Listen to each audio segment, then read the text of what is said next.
আসসালামু আলাইকুম বন্ধুরা, আশা করি সবাই ভালো আছেন। তো বন্ধুরা, আমি ইমরান আপনাদের সামনে আর একটা নতুন ভিডিও নিয়ে আসছি। আসলে অনেকে আমাকে কমেন্ট করে জানাইছে যে চরমোনা নায়েবে হুজুর ফয়জুল করিম হুজুরের ভিডিও দিতে। তো আপনাদের সামনে ফয়জুল করিম হুজুর আর একটা নতুন ভিডিও নিয়ে আসছি। হুজুর এই বক্তব্য রেখেছেন শরীয়তপুর জেলা ইসলামী ছাত্র আন্দোলনের সম্মেলনে। তো বন্ধুরা, আপনারা দেখেন, এই ভিডিওটা যদি প্রথম থেকে শেষ পর্যন্ত দেখেন তাহলে আপনারা অনেক কিছু বুঝতে পারবেন, আর যদি আপনারা কেটে দেখেন তাহলে কিন্তু আপনারা বুঝতে পারবেন না। তো বন্ধুরা, আমি আর কথা বাড়াবো না, চলেন আমরা ভিডিওটা শুরু করি। তো লেটস প্লে। ইসলামকে বাদ দিয়ে মুসলমানের অন্য কোনো সংগঠন করার সুযোগই নেই। এখন প্রশ্ন থাকতে পারে, হিন্দুরা করবে কেন আপনার সংগঠন? প্রশ্ন এখানে, মুসলমান তো ইসলামী সংগঠনের বাইরে করার সুযোগই নেই। প্রশ্ন হলো, অন্যান্য গায়রে মুসলিম যারা আছে তারা আপনার সংগঠন করবে কেন? মুসলমান করবে দুনিয়া আখেরাতে মুক্তি পাওয়ার জন্য, আর গায়রে মুসলিম যারা আছে তারা দুনিয়াতে শান্তি পাওয়ার জন্য ইসলামী সংগঠন করবে। তারা করবে কিসের জন্য? দুনিয়াতে শান্তি পাওয়ার জন্য। ইসলামের বাহিরে কোনো আদর্শ, কোনো মতবাদ, কোনো নীতি শান্তি দিতে পারে না, সম্ভব না, নাই, প্রমাণ নাই। একমাত্র শান্তি ইসলামের মধ্যে। মানুষের অধিকার বাস্তবায়ন করে ইসলাম, মৌলিক অধিকার ফিরিয়ে দিয়ে ইসলাম, সাম্যতা রক্ষা করে ইসলাম, মানবিক মর্যাদা রক্ষা করে ইসলাম, ইনসাফ ভিত্তিক বিচার স্থাপন করে প্রতিষ্ঠা করে ইসলাম। আজকে তিনটা স্লোগানের উপরে, মূল ভিত্তির উপরে এদের স্বাধীন হয়েছে। ছাত্রদেরকে জানতে হবে, গণতন্ত্রবাদ, সমাজতন্ত্রবাদ, জাতীয়তাবাদ, ধর্ম নিরপেক্ষতাবাদের উপর দেশ স্বাধীন হয় নাই।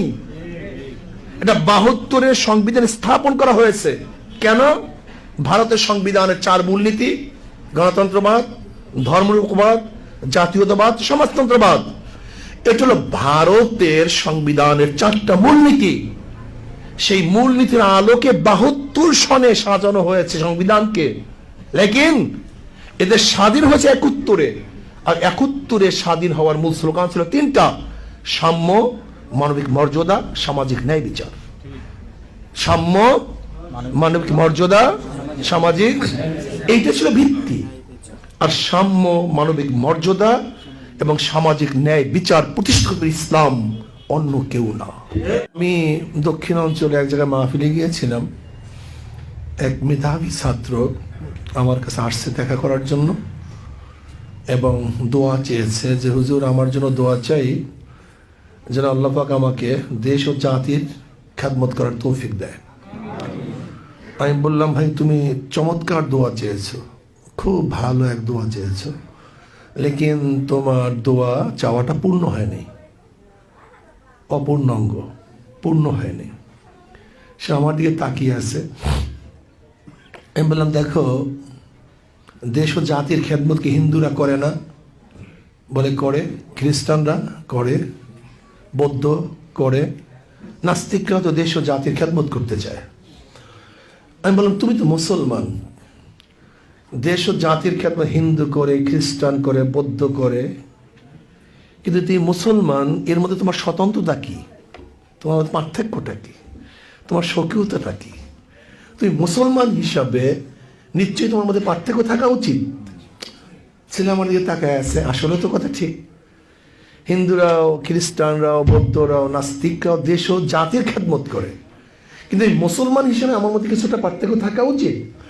আমি বললাম, ভাই তুমি এইভাবে দোয়া চাও যে হুজুর, আমি দোয়া চাই ইসলাম দেশ ও জাতির জন্য খেদমত করতে পারি। কি এবার স্বতন্ত্রতা আছে না? কি দোয়াটা কিভাবে হবে? ইসলাম দেশ ও জাতি। আমি মুসলমান, ইসলামকে বাদ দিয়ে শুধু দেশ ও জাতির সেবা, খেদমত আমি করতে পারি না। বলে কেন? দেখো, আমি মুসলমান, আমার নাম ইসলাম অনুযায়ী, আমি মুসলমান, আমার বাপ মায়ের বিবাহ হয়েছে ইসলাম অনুযায়ী। যে বাপ মায়ের বিবাহ ইসলাম অনুযায়ী না হইতো তাহলে আমি তো সুপুত্রই হইতাম না।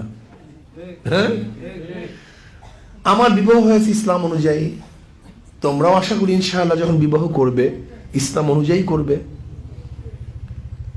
আমার জানাজা হয় ইসলাম অনুযায়ী, আমার কাপন হয় ইসলাম অনুযায়ী, আমার দাফন হয় ইসলাম অনুযায়ী, আমার কবর হয় ইসলাম অনুযায়ী। এবার আমার রাজনীতি হবে এখানে কেন ইসলাম নাই? আমাকে কথার প্রশ্নের জবাব দাও। আমার নেতা হবে, তার নেতার মধ্যে ইসলাম নেই, সে নেতাই মানি কিভাবে? আমি তো মুসলমান, আমি খ্যাতবোধ করব, জাতির সেবা করব, সব কিছু করব, ইসলামকে বাদ দিয়ে নয়। দেখো, অসমাপ্ত আত্মজীবনের মধ্যে শেখ সাহেব নিজেই লিখেছেন আমাদের দুইটা পরিচয়। কয়টা পরিচয়? তিনি নিজে লিখেছেন, আমি প্রথম মুসলমান, তারপরে বাঙালি। আমি প্রথম কি? তারপরে ইসলামকে বাদ দিয়ে আমি বাঙালি নই, ইসলামকে বাদ দিয়ে আমি বাংলাদেশি নই, ইসলামকে বাদ দিয়ে আমি চরমনাই না, ইসলামকে বাদ দিয়ে আমি আওয়ামী লীগ না, ইসলামকে বাদ দিয়ে আমি বিএনপি না, ইসলামকে নিয়ে আমি বাঙালি, ইসলামকে নিয়ে আমি বাংলাদেশি। ইসলামের সাথে যেখানে সংঘর্ষ হবে সেখানে ইসলাম বাদ পড়বে না, যে সংঘর্ষ সেটা বাদ পড়বে। যেমন যেমন ইসলামের সাথে আমার সন্তানের সংঘর্ষ হয়, সেখানে সন্তান ঠিক থাকবে না ইসলাম ঠিক থাকবে? সন্তান বাদ। যেরকম নূহ আলাইহিস সালাতু ওয়াস সালাম, তার সাথে ইসলামের সাথে তার সন্তানের সংঘর্ষ হয়েছে, কি কথা ঠিক না? ছেলে বাদ, ইসলাম ঠিক। দেখো, হযরত আসি আলাইহিস সালাতু ওয়াস সালামের সাথে ফিরআউনের সংঘর্ষ হয়েছে, স্বামী বাদ, ইসলাম ঠিক। দেখো, হযরত লূত আলাইহিস সালাতু ওয়াস সালামের সাথে তার স্ত্রীর সংঘর্ষ হয়েছে, স্ত্রী বাদ, ইসলাম ঠিক। আবু তালেবের সাথে আলীউল মুর্তজা রাদিয়াল্লাহু আনহু মানে সংঘর্ষ হয়েছে, বাবা বাদ, ইসলাম ঠিক। ঠিক না? আমি ইসলামকে বাদ দিয়ে আমার বাবা মা ছেলে সন্তান কাউকে প্রাধান্য দিতে পারি না, আমি ইসলামকে প্রথম প্রাধান্য দেব। কেন? কারণটা কি? কারণটা কি? আমি বিশ্বাস করি এই জিন্দেগি আমার শেষ না, বরং এই জিন্দেগি শুরু আছে, শেষ আছে, কিন্তু আখিরাতের জিন্দেগি শুরু আছে, কোনো শেষ নেই। আমি একবার মাহফিলে গেলাম নন সিটিতে, এক কমিশনার আমার সাথে দেখা করার জন্য আসছে, বলতেছে হুজুর আসি খুব বিপদে। আমি বলি কেন, কি হয়েছে? বিপদে কেন? হুজুর আমি তো অপোজিশন পার্টির কমিশনার, যেহেতু পার্টি ক্ষমতায় নেই, কেস কামারি ভেজালের কোনো অভাব নেই। আমি বললাম কমিশনার সাহেব আপনাকে ছোট্ট একটা প্রশ্ন করবো, একেবারে ছোট্ট একটা প্রশ্ন, এখনই উত্তর দিতে হবে ব্যাপারটা এরকম না, আপনি সুচিন্তিত উত্তর দিতে হবে, উত্তর পরে দেন, লেটে দেন, কিন্তু উত্তরটা সুচিন্তিত হতে হবে, যৌক্তিক হতে হবে। কি হুজুর? আমি বললাম ধরেন না আপনি পার্টি করতে গিয়ে মারা যেতে পারেন না, অবশ্যই। অর্থ খরচ হয় না? হুজুর অবশ্যই। সময় ব্যয় হয় না? অবশ্যই। মেধা চিন্তা আপনি করেন না পার্টির জন্য? অবশ্যই। আমি বললাম ধরে নেন, ধরে নেন আপনি পার্টি করতে গিয়ে মারা গেছেন, যদি কিয়ামতের ময়দানে আল্লাহ পাক প্রশ্ন করে তুই মরলি কেন? কমিশনার তুই মরলি কেন? প্রশ্ন করবেন না? তুই মরলি কেন? আর আপনি জবাব দেন আল্লাহ খালেদা জিয়ার হাতকে শক্তিশালী করার জন্য, জিয়াউর রহমান আদর্শকে বাস্তবায়ন করার জন্য, ডেমোক্রেসিকে আমি শক্তিশালী করার জন্য, আল্লাহ আমি শেখ সাহেবের আদর্শ বাস্তবায়ন করার জন্য, আমি শেখ হাসিনার হাতকে মজবুত করার জন্য, আমি সেকুলারকে প্রতিষ্ঠিত করার জন্য আমি গলা কাটায় দিছি, মারা গেছি। অমনি আল্লাহ পাক বলবো তোর সে ভালো কাজ আর কেউ করে নাই, সবচেয়ে উত্তম কাজ তুই করছো, তুই সরাসরি জান্নাতে চলে যা। হ্যাঁ কেন? দেখেন কিয়ামত কবে, বিচার কবে? আমি শুধু একটা প্রশ্ন রাখছি, আপনাদের মুখে থেকে বের হয়েছে না, তা কিয়ামতের ময়দান হবে? হ্যাঁ হ্যাঁ। বিবেককে ধোকা দেওয়া যায় না। আমি মুসলমান, প্রথম মনে রাখতে হবে আমি বেঈমান না, আমি নাস্তিক না, আমি কবরকে বিশ্বাস করি, কিয়ামতকে বিশ্বাস করি, আল্লাহর সামনে দাঁড়িয়ে হিসাব দেওয়ার দিনকে বিশ্বাস করি। কাজী আমার প্রত্যেকটা কাজ, প্রত্যেকটা কথা, প্রত্যেকটা চাহনি, প্রত্যেকটা অনুভূতি, প্রত্যেকটা চিন্তা ওজন করা হবে। অনাদাউল মাওয়াজিন আল কিসত লিয়াউমিল কিয়ামা ওয়া আন্না আমালা বানি আদম ক্বালুম ইউজান। বুনিয়াদের প্রত্যেকটা কথা এবং কাজকে কিয়ামতের ময়দানে ওজন করা হবে। কাজে আমি তো মুসলমান, আমি সবার পিছনে নাচতে পারি না, সব কাজ আমি করতে পারি না, ক্ষমতার জন্য সবকিছু বিসর্জন দিতে পারি না, অর্থের জন্য আমার ঈমান এবং ইসলামকে ধ্বংস করতে পারি না, আমি পারি না। যে পারে পারুক গিয়ে, যে করে করুক গিয়ে, আমি মুসলমান, আমার ঈমান আছে, বিশ্বাস আছে। সেহেতু আমার সামনে যারা আসছেন, আমি প্রত্যেকটা মুসলমান সন্তানকে বলবো, ইসলামকে বাদ দিয়ে মুসলমানের অন্য কোনো সংগঠন করার সুযোগই নেই। এখন প্রশ্ন থাকতে পারে হিন্দুরা করবে কেন আপনার সংগঠন? প্রশ্ন এখানে, মুসলমান তো ইসলামী সংগঠনের বাইরে করার সুযোগই নেই। প্রশ্ন হলো অন্যান্য গায়রে মুসলিম যারা আছে তারা আপনার সংগঠন করবে কেন? মুসলমান করবে দুনিয়া আখেরাতে মুক্তি পাওয়ার জন্য, আর গায়রে মুসলিম যারা আছে তারা দুনিয়াতে শান্তি পাওয়ার জন্য ইসলামী সংগঠন করবে। তারা করবে কিসের জন্য? দুনিয়াতে শান্তি পাওয়ার জন্য। ইসলামের বাহিরে কোনো আদর্শ, কোনো মতবাদ, কোনো নীতি শান্তি দিতে পারে না, সম্ভব না, নাই, প্রমাণ নাই। একমাত্র শান্তি ইসলামের মধ্যে। মানুষের অধিকার বাস্তবায়ন করে ইসলাম, মৌলিক অধিকার ফিরিয়ে দিয়ে ইসলাম, সাম্যতা রক্ষা করে ইসলাম, মানবিক মর্যাদা রক্ষা করে ইসলাম, ইনসাফ ভিত্তিক বিচার স্থাপন করে প্রতিষ্ঠা করে ইসলাম। আজকে তিনটা স্লোগানের উপরে, মূল ভিত্তির উপরে এদের স্বাধীন হয়েছে। ছাত্রদেরকে জানতে হবে, গণতন্ত্রবাদ, সমাজতন্ত্রবাদ, জাতীয়তাবাদ, ধর্ম নিরপেক্ষতাবাদের উপর দেশ স্বাধীন হয় নাই। এটা 72-এর সংবিধানে স্থাপন করা হয়েছে। কেন? ভারতের সংবিধানের 4 মূলনীতি, গণতন্ত্রবাদ, ধর্মনিরপেক্ষবাদ, জাতীয়তাবাদ, সমাজতন্ত্রবাদ। এটা হলো ভারতের সংবিধানের 4টা মূলনীতি। সেই মূলনীতির আলোকে 72 সনে সাজানো হয়েছে সংবিধানকে। লেকিন এদের স্বাধীন হয়েছে 71-এ, আর 71-এ স্বাধীন হওয়ার মূল স্লোগান ছিল 3টা: সাম্য, মানবিক মর্যাদা, সামাজিক ন্যায় বিচার। সাম্য, মানবিক মর্যাদা, সামাজিক, এইটা ছিল ভিত্তি। আর সাম্য, মানবিক মর্যাদা এবং সামাজিক ন্যায় বিচার প্রতিষ্ঠা করে ইসলাম, অন্য কেউ না। কোন জালেম যে জুলুম করে সে ন্যায় বিচার প্রতিষ্ঠা করবে কিভাবে? আমাকে বলেন। যে সুদখোর, ঘুষখোর, ডাকাত, বদমাশ দেশের টাকাকে লুটপাট করে সে ইনসাফ প্রতিষ্ঠা করবে কিভাবে? যার মধ্যে মানবতা নাই সে সাম্যতা ঘটাবে কিভাবে? যার মধ্যে ঈমান নাই সে মানুষকে মর্যাদা দিবে কিভাবে? এই ইসলামের বাহিরে এই সামাজিক ন্যায় বিচার, সাম্য এবং মানবিক মর্যাদা প্রতিষ্ঠা করা সম্ভব না, ঠিক না? উন্নয়নের জন্য ইসলাম প্রয়োজন। অনেকেই বলবেন যে হুজুর আপনার ক্ষমতায় গেলে কি হবে? আমাকে অনেকেই প্রশ্ন করে আপনার ক্ষমতা গেলে কি হবে। আমি বললাম ভাই এক কথা উত্তর দেব না ব্যাপকভাবে বলবো?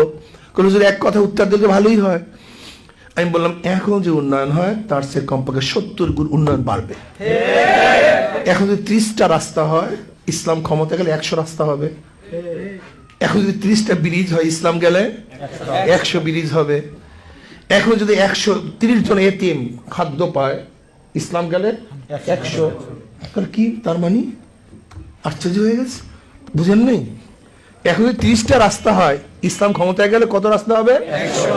তার মানে বাংলাদেশে 5 বছর পরে, 10 বছর পরে কোথায় রাস্তা করবেন? রাস্তায় তো থাকবে না। তার মানে বুঝলেন কি? আশ্চর্য হয়ে গেছেন? আশ্চর্যের কিছু নেই। দেখেন বর্তমানে যেই টাকা বরাদ্দ হয় তার 70 টাকা চুরি হয়, 30 টাকার কাজ হয়। আর আমরা ক্ষমতায় গেলে 1 টাকা চুরি হবে না, 100 টাকার কাজ হবে। কয়টা রাস্তা হবে? না 30টা।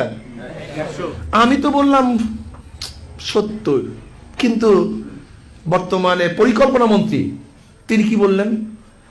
পরিকল্পনা মন্ত্রী বললেন বাজেট করি 100 টাকা, গ্রামে পুষে 10 টাকা, 90 টাকা চুরি। তাহলে আমরা ক্ষমতায় গেলে আরো 90 গুণ। প্রথম বলছিলাম 70 গুণ, আর পরিকল্পনা মন্ত্রীর কথা অনুযায়ী 90 গুণ। তুমি কি জানো যুবক, তুমি কি জানো ছাত্র কি অবস্থা বর্তমানে? তুমি জানো না। এই কয় বছর 15 লক্ষ কোটি টাকা, 15 লক্ষ কোটি টাকা শুধু বিদেশে পাচার হয়ে গেছে। 15 লক্ষ কোটি টাকা বুঝো, দেশের বাজেট হয় 4 লক্ষ কোটি টাকা, 5 লক্ষ কোটি টাকা, 6 লক্ষ কোটি টাকা এক বছরে বাজেট। তো এরকম 3-4 বছরের বাজেটের টাকা চুরি হয়ে গেছে, বাইরে চলে গেছে, শুধু বাহিরে চলে গেছে। এই বাংলাদেশের মানুষ উপকৃত হয় নাই, লাভবান হয় নাই টাকা দিয়ে। আমি অনেক সময় চিন্তা করি মানুষ কেন বুঝে না, কেন বুঝতে চায় না, মানুষ কেন বুঝে না, কেন বুঝতে চায় না। আজকে দেখো তোমরা এখানে সবাই সচেতন নাগরিক। 1 বছর আগে রাস্তাটা করছি, এখন পর্যন্ত শেষ মাথা পর্যন্ত যেতে পারি নাই, পিছন থেকে ভাঙ্গা। অমূলক কথা বলছি বলো তো? আমি তো সারা বাংলাদেশে ঘুরি, সব সময় ঘুরতে থাকি, আশ্চর্য হয়ে যাই। রাস্তা শুরু হয়েছে এই গত বছর, ধরো এই জানুয়ারি মাসে স্টার্ট হয়েছে, রাস্তা কমপ্লিট হয় নাই শেষ পর্যন্ত, পিছন থেকে আবার দেখি কারবার শেষ, আবার শুরু। কি আজীব মানুষ। তুমি কি পরিকল্পনা অবস্থা দেখছো? ব্রিজ করছি মাত্র 5 বছর আগে, আবার 5 বছরে ভাঙ্গা শুরু হয়ে গেছে। এই মাত্র ড্রেন করছি, আবার 5 বছর ড্রেন সব ভাঙ্গা। কোনো পরিকল্পনা নেই, কার কোনো পরিকল্পনা নেই, কোনো পরিকল্পনা নেই। 100 বছর টার্গেট নিয়ে শরীয়তপুর জেলাটা 100 বছর পর কি হতে পারে, কত জনসংখ্যা বৃদ্ধি পেতে পারে, কোন জায়গায় কত ঘর হতে পারে, আর স্ট্যাটিস্টিক্স করে আমরা এটাকে বিন্যস্ত করতে পারি না। 100 বছর কি হবে? 100 বছরের প্রোগ্রাম নিয়ে, পরিকল্পনা নিয়ে যদি দেশটাকে সাজাতাম, তোমার আমার মাথার ঘাম, তোমার আমার শরীরের ঘাম, তোমার আমার কষ্টের টাকা দিয়ে আজকে দেশটাকে লুটপাট করা হচ্ছে। যাবা তুমি টার্মিনালে, ভাই 30 টাকা দেন, কি আজীব, গাড়ি রাখছি 40 টাকা দেন। কোথায় নাই টাকা বলো তো, আমাকে বলো। টাকাটা কার, কোত্থেকে আসছে, কিভাবে আসছে? আজকে অমুকের উন্নয়ন, তমুকের উন্নয়ন। সংসদ ভবনের সামনে কি কোনো টাকার কাজ আছে নাকি, যে ঝাড়কিং দিলে সেখান থেকে টাকা পড়ে? এই টাকা তোমার, এই টাকা আমার, রিক্সাওয়ালার, শ্রমিক, জেলে, মজদুর, তাকি, কামার, ঋষির টাকা, আমাদের খাজনা এবং ট্যাক্স এবং ভ্যাটের টাকা। আজকে লুটপাট হচ্ছে। এই ঘুণে ধরা সমাজকে ভাঙতে হবে, নতুন সমাজ করতে হবে। এই চোর ডাকাত থেকে প্রতিহত করে আদর্শবান এবং নীতিবান একদল লোক থেকে সেট করে বাংলাদেশকে ডেভেলপ করতে হবে, উন্নয়ন করতে হবে। সেই কাজের দায়িত্ব তোমাদেরকে নিতে হবে। এর জন্য প্রস্তুতি গ্রহণ করো, যোগ্যতা অর্জন করো। ছাত্র আন্দোলনের ছেলেদেরকে সর্বোচ্চ যোগ্যতা অর্জন করতে হবে, সব দিক থেকে, আদর্শ এবং নীতির দিক থেকে, পড়াশোনার দিক থেকে, চরিত্রের দিক থেকে, কর্মের দিক থেকে সর্বোচ্চ মানে উন্নীত হতে হবে ছাত্র আন্দোলনের ছেলেদেরকে, সব দিক থেকে। ঠিক পড়াশোনায় 1 নম্বর, আদর্শ 1 নম্বর, চরিত্র 1 নম্বর, গঠনে 1 নম্বর, কাজের দিক থেকে 1 নম্বর, খেদমতের দিক থেকে 1 নম্বর। আজকে ছাত্র আন্দোলন করোনার সময় বা যে কোনো দুর্যোগের সময় যেইভাবে খেদমত আঞ্জাম দিচ্ছে, আশা করি ইনশাআল্লাহ এই খাদিমিনরাই একদিন এই দেশকে খেদমত করতে পারবে, আশা করি ইনশাআল্লাহ। আর যেই সমস্ত সংগঠনে ঢোকে ভালো বের হয় খুনি, ঢোকে ভালো বের হয় ধর্ষক, ঢোকে ভালো বের হয় অস্ত্রবাজ, ঢোকে ভালো বের হয় চান্দাবাজ, ওই সংগঠনকে বাংলাদেশের বুকের থেকে প্রতিহত করতে হবে ইনশাআল্লাহ। হাজারো মেধাবী ছাত্র একদিক দিয়ে ঢোকে বের হয়ে গেছে খুনি। আল্লাহ এই খুন খারাপির থেকে তোমাকে আমাকে রক্ষা করুন। ঈশা ছাত্র আন্দোলনের প্রত্যেকটা ছেলেকে আদর্শবান নীতিবান করার তৌফিক আল্লাহ দান করেন। এবং এই ঈশা ছাত্র আন্দোলনের, ঈশা না তো ইসলামী ছাত্র আন্দোলনের মাধ্যমে বাংলাদেশের প্রত্যেকটা জায়গায় ইনশাআল্লাহ আদর্শবান নেতৃত্ব গঠন করার তৌফিক আল্লাহ দান করেন। কি রাজি আছেন ইনশাআল্লাহ? কি আমার সাথে রাজি আছেন ইনশাআল্লাহ? কে বলেন আল্লাহু আকবার? হাত তুলে আলহামদুলিল্লাহ, আল্লাহু আকবার। আল্লাহ আমাদের কবুল করেন। তো বন্ধুরা, আপনারা ভিডিওটা দেখলেন, আসলে আপনি একজন বিবেকমান মানুষ হিসেবে আসলে চিন্তা চেতনা দিয়ে আপনি আসলে চিন্তা করে দেখবেন যে আসলে এই বয়ানের ভিতরে, এই কথার ভিতরে যে কথাগুলো বলল, আসলে আমাদেরকে চিন্তা চেতনা বিবেক বুদ্ধি দিয়ে অবশ্যই ভাবতে হবে। কারণ আমরা বাংলাদেশ অনেক ত্যাগের বিনিময়ে পেয়েছি, তাই এই জন্য এই বাংলাদেশকে আমরা অবশ্যই ভালোবাসবো, বাংলাদেশের মানুষকে ভালোবাসবো, মানুষের বিপদে আপদে মানুষের সাথে দাঁড়াবো। তো বন্ধুরা, অবশ্যই পরিশেষে আমি বলবো, অবশ্যই বাংলাদেশকে ভালোবাসবো। তো বন্ধুরা, আজকে এই পর্যন্তই। খোদা হাফেজ।